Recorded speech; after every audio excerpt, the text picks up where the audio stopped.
Help us to remember who and what we are. We are yours, O Lord. Help us to remember who and what we are. We are yours, O Lord. We are in this world, but not of this world. We forget we are called by Christ. Help us to remember who and what we are. We are yours, O Lord. Help us to be kind to those in our lives and to everyone we meet. Help us to remember who and what we are. We are yours, O Lord. Well, hello. I'm just so happy to finally be here without my mask, because I'm in quarantine with you. And I notice my sister's here. Well, I thought you'd be happy that Gardenia Rose is here. She's in quarantine too. But she's just going to sit back and watch, aren't you, Gardenia Rose? I am. I have a hard time with this mask. That's okay. You just sit and watch. Everybody's so happy that you're here. Well, I'm sort of happy. Oh, Lily Rose, last week we read this story, The Flyaway Kite, and we learned that love never gives up. Does that mean I can never give up loving? That's exactly what it means.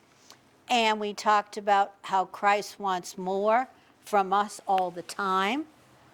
Oh, no, I learned that from you. Well, I'm happy that you did.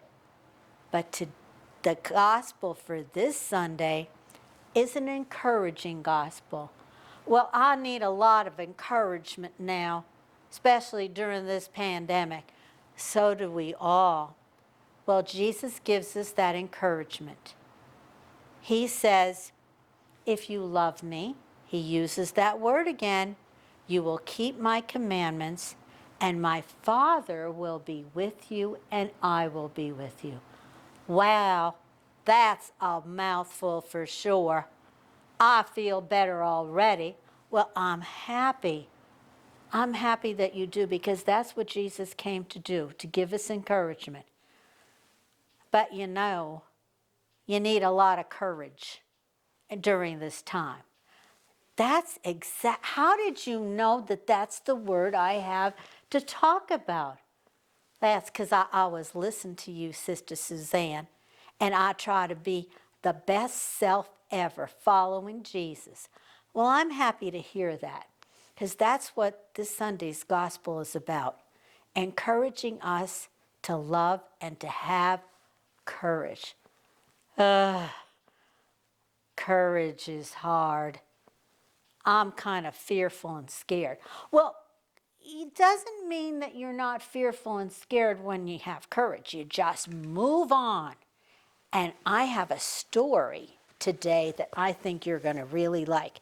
It's one of the favorite stories of all the boys and girls ever.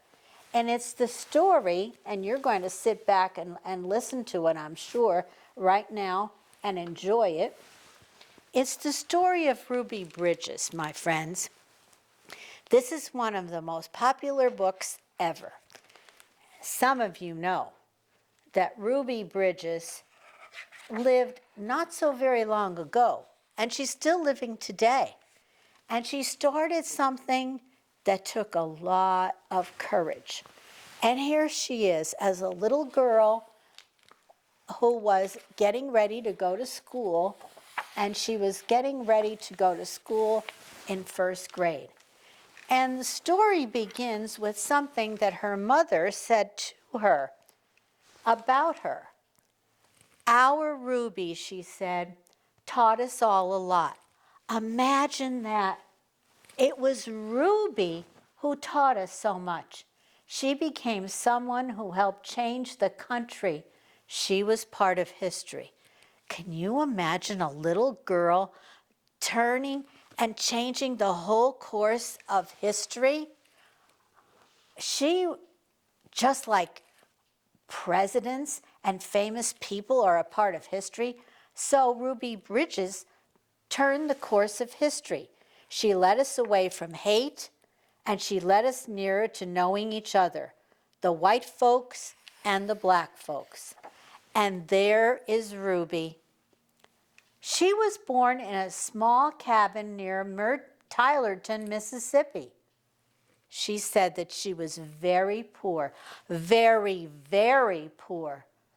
My daddy worked picking crops. We just barely got by. There were times when we didn't have much to eat.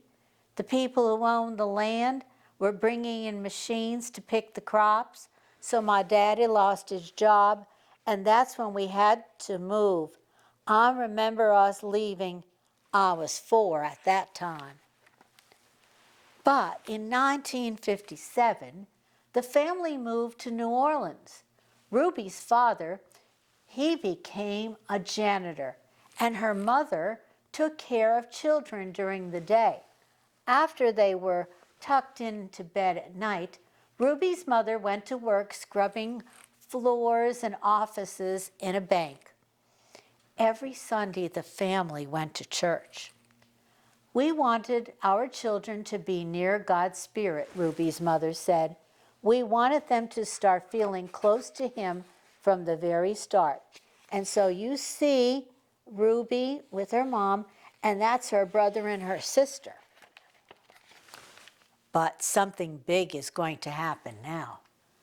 At that time, black children and white children went to separate schools. It's hard to even imagine something like that.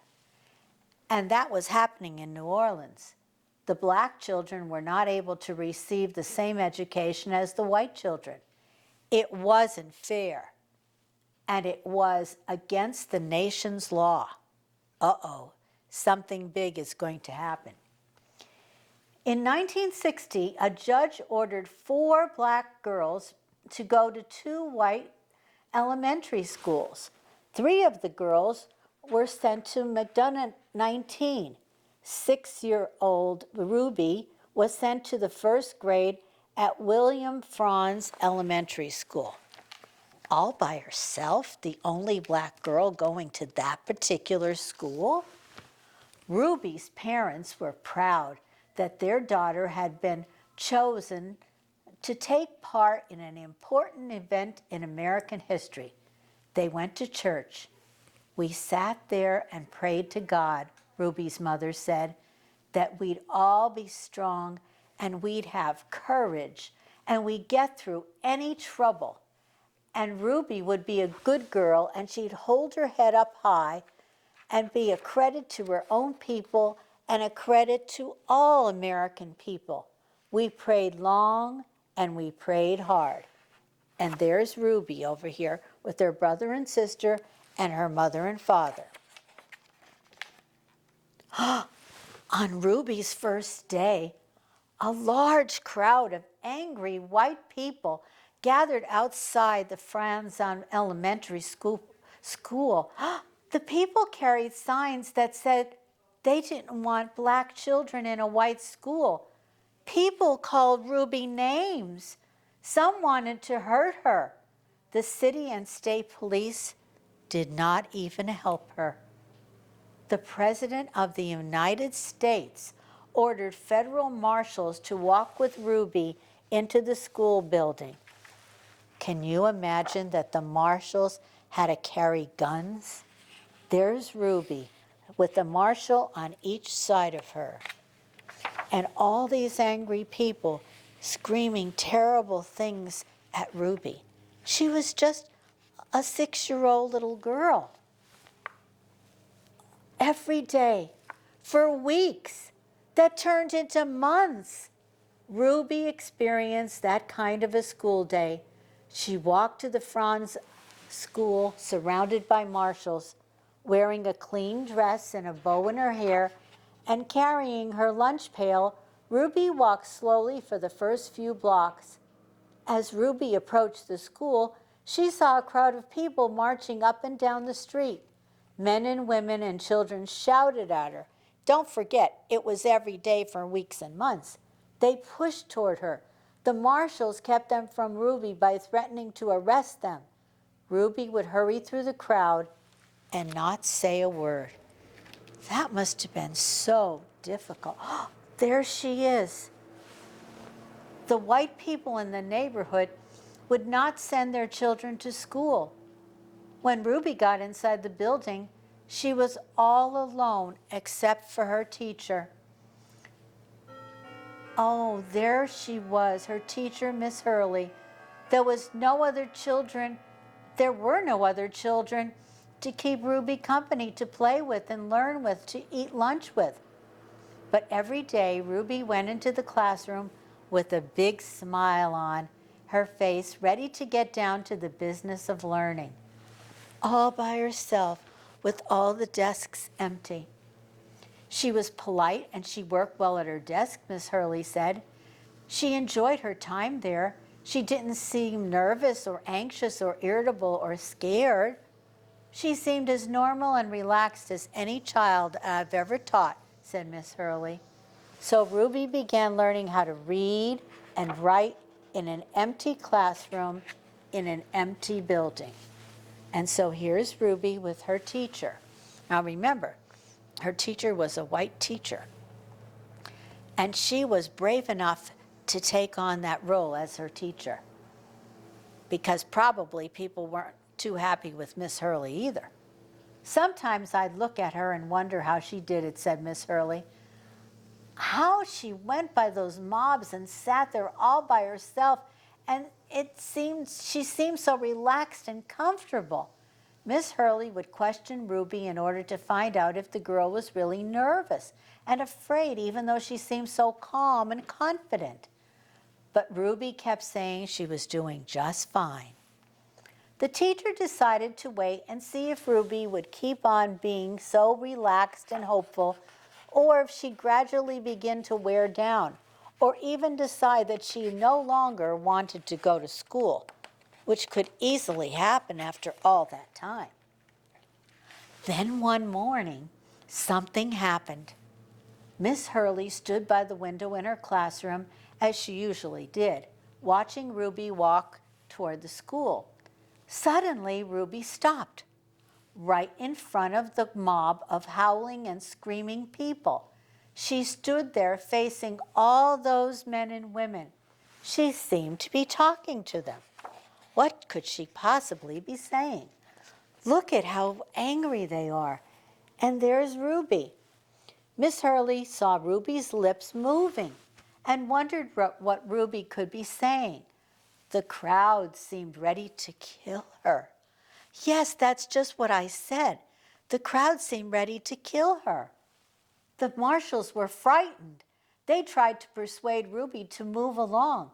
They tried to hurry her into the school, but Ruby wouldn't budge. Then Ruby stopped talking and walked into the school. What could she possibly be saying in front of that angry mob? When she went into the classroom, Miss Hurley asked her what happened. Miss Hurley told Ruby that she'd been watching and that she was surprised when Ruby stopped and talked with the people in that mob. Ruby became irritated. I didn't stop and talk with them, she said. But Ruby, I saw you talking, Miss Hurley said. I saw your lips moving. I wasn't talking, said Ruby. I was praying. I was praying for them. Every morning, Ruby had stopped a few blocks away from school to say a prayer for the people who hated her. That morning, she forgot until she was already in the middle of the angry crowd. And so that's what she was doing. She was praying for those people. When school was over for the day, Ruby hurried through the mob as usual. After she walked a few blocks and the crowd was behind her, Ruby said the prayer that she was saying that day and every day before and after school. She said it twice a day. And this is the prayer that she said. Please, God, try to forgive those people, because even if they say those bad things, they don't know what they're doing. So you could forgive them, just like you did those folks a long time ago when they said terrible things about you. That's such a beautiful prayer, a prayer of forgiveness. And you all remember what Jesus said on the cross. Father, forgive them, for they don't know what they're doing. The same words that Ruby said. And so, what happened in the end? Aren't you wondering, did anything ever change?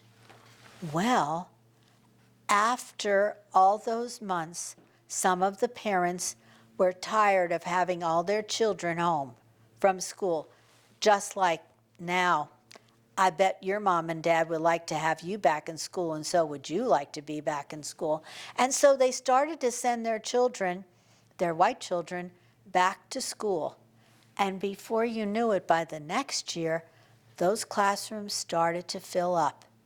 And so Ruby, along with all the other children, were going to school together as one special family. And before long, there were white children and black children and all of the children together going to school and being one happy family. But Ruby is the one who changed the face of history forever. And so that's the end of the story. Wouldn't you say that Ruby was a person who showed great courage? I certainly would. What about you, Lily Rose? Wouldn't you say that as well? I sure would.